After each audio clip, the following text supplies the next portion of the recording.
What is a sovereign debt default in financial history?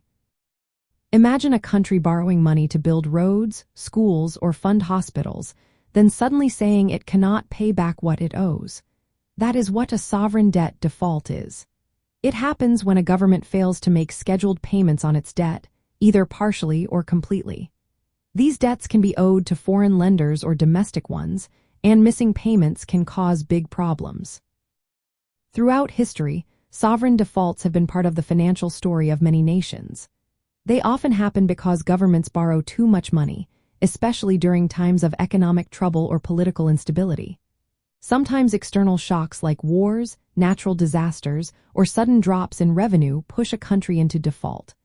When a country borrows money, it promises to pay back with interest over time.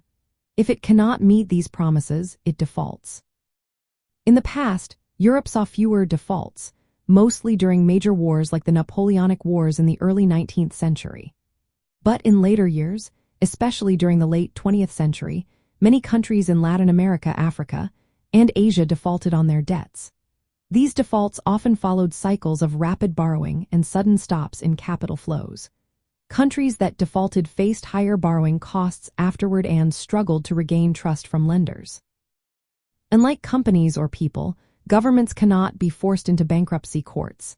Instead, they negotiate with their creditors to find a way to pay back less or extend the time to pay.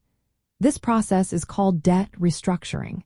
It might involve lowering the total amount owed, reducing interest rates, or stretching out payments over a longer period.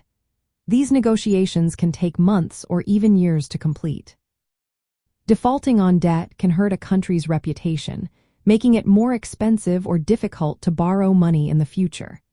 It can also lead to economic hardship for citizens, as governments may cut spending on social programs or public services. Sometimes, these austerity measures cause social unrest or political instability. Over time, countries have borrowed money in larger and more complex ways. The international debt markets have grown, with countries issuing bonds and other financial instruments. Despite these advances, the risk of default remains. It reflects the challenge of balancing a country's development needs with its economic capacity. In essence, a sovereign debt default is when a government cannot or will not meet its debt obligations. It often results from economic mismanagement, external shocks, or political issues. These defaults have shaped the way international finance works, showing the risks of lending to countries without clear rules for bankruptcy. They reminded us that even nations can face financial crises, and managing debt wisely is always a key part of a country's economic health.